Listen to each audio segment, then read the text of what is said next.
One of the biggest challenges that I see borrowers run into when trying to qualify for an SBA loan, whether it's 504 or 7A, is the filling out of the form SBA Form 413 or the personal financial statement. It's notoriously complex and it comes as in a PDF, and you have to fill all these boxes because it's basically creating a statement of net worth for you, the borrower, which it's not easily understood unless you have a lot of background in accounting. It's like a balance sheet and an income statement put together. So in today's video, you're gonna look over my shoulder as I fill out one of these forms in Excel format, and you can have that spreadsheet for years to keep. Stay tuned for instructions at the end of this video. Let's get to it.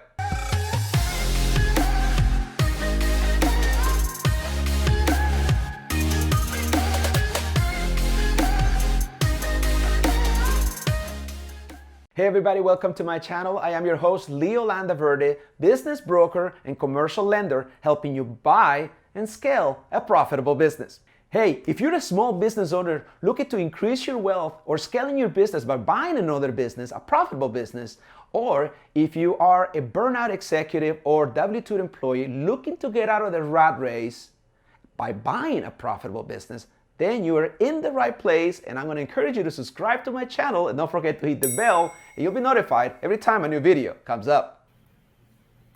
Okay, everybody, let's do this.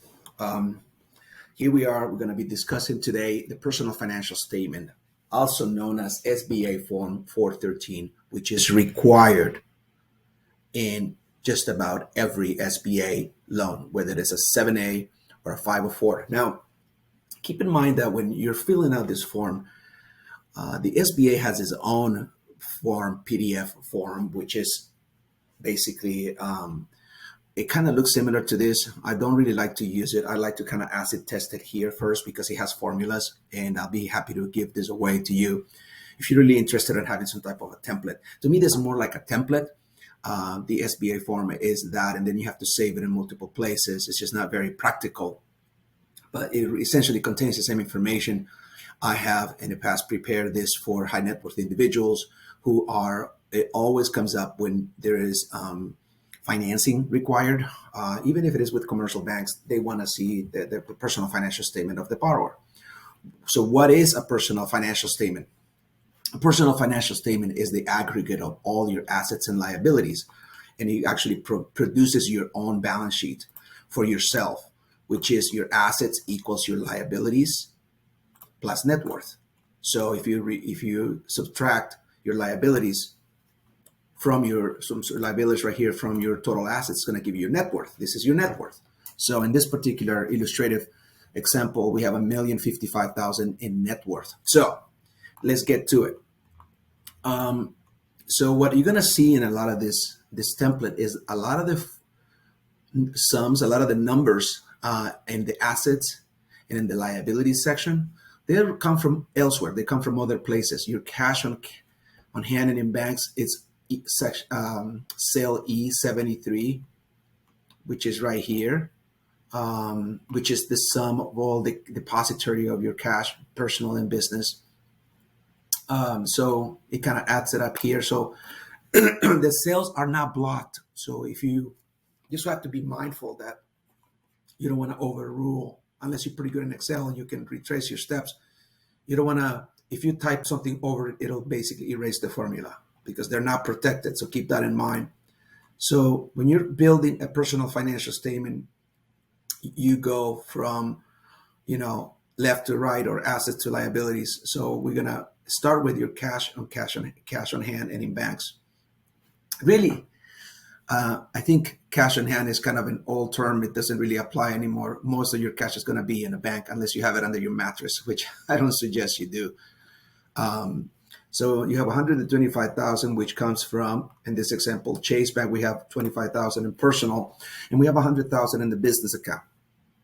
Now there's going to be some reconciliations because in your business account is also going to be part of your balance sheet for your business. So in a sense, it's going to be some reconciliations, but it actually does say it's business, and it's here because you have control of the account.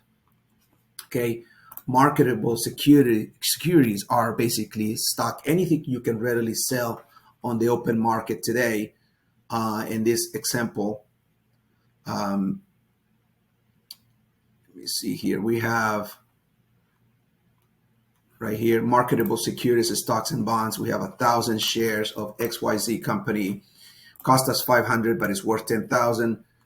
That means that this company is publicly traded, and if you were to sell your stocks at $10 a share, you could actually liquidate it and turn it into cash.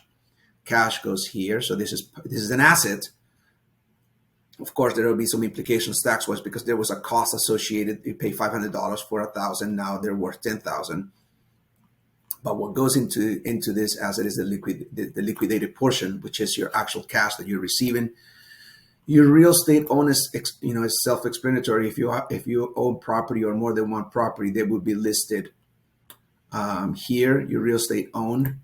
Now, it bears to say that if you have more than several properties, they're going to have their own schedule, which means that if you have your own schedule of properties, you're also going to have your own debt schedule that is going to itemize which property. It's going to have which debt and the property value. So this just assumes that you only have a couple of properties or one property.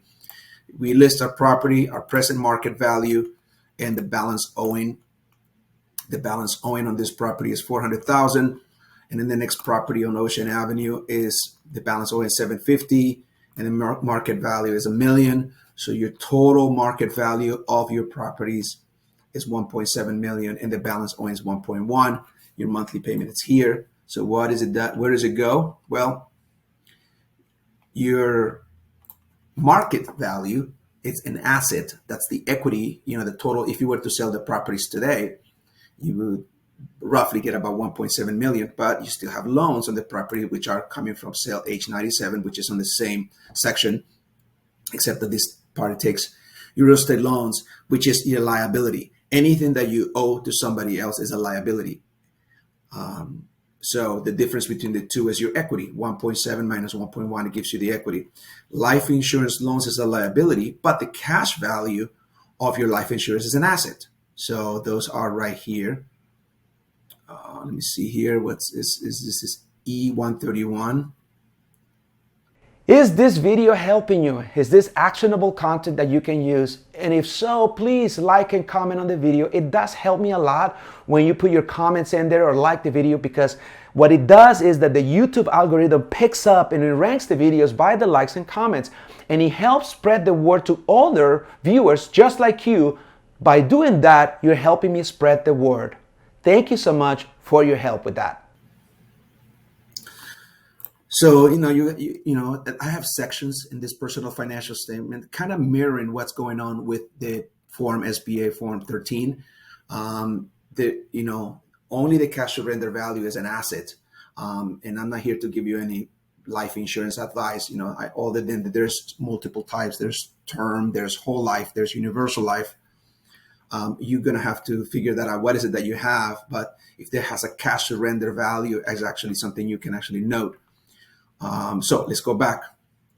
So what you want to assess here is what your net worth is. This is the most important number in this whole exercise, is your net worth. Okay. We want to take, and this is good for you to know for yourself, how much do you own on stuff, things that your assets that you own. In this particular case, is 2.3 million. And you have two vehicles, right, which are listed at the bottom. So you have your cash on hand, your marketable securities, your real estate. You have the cash value of your life insurance. You have equity and LLCs. Now, some people have fractional interest in other entities, whether it's minority ownerships in other companies. Private companies are not readily converted to cash. They have to be listed, and it takes a while for them to sell. They're not liquid investments, but nonetheless, they're assets that you have. So if we go to H109, so we have here that you have a 20% ownership on ABC company, an limited liability company with a current valuation of $1 million, and the 20% stake is $200,000. Follow me here. So obviously, if you're looking at a current valuation, somebody must have valued the company Maybe it was a third-party valuation. It needed to be done for something. If you have a 20% ownership on anything party, you're going to have guaranteed something. You are an investor, whether active or silent or passive. You are an investor, which you have 20. This is actually an asset that belongs to you. So that portion goes here and so forth and so on. Personal property is anything that you have probably in your home. The liquidated value, the value of anything, furniture and fixtures that you have in your home, that it's your personal property. And anything that gun collection, coin collection, and anything else that you have is be part of your personal property. Notes payable, G73. So under notes payable, we have, see what it says is banks, brokers, savings and loan association, finance companies, and credit unions. List here the names of all institutions at which you maintain deposit account or where you have obtained loans that are not secured by real estate. You have a $25,000 probably loan or line of credit with Chase Bank, which is listed here with a monthly payment of $500. So that amount goes up here. That's your note payable. You have other note payables that come from H121. Now, if you just follow the math, follow this,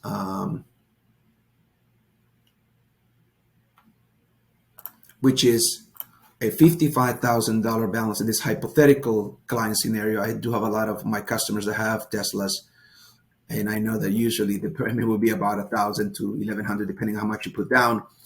$55,000 on blue book value of $60,000, or maybe even a little higher, maybe a $65,000, which is going to give us a total of cars. You notice this $90,000 right here is going to be reflected up here. Now we updated it.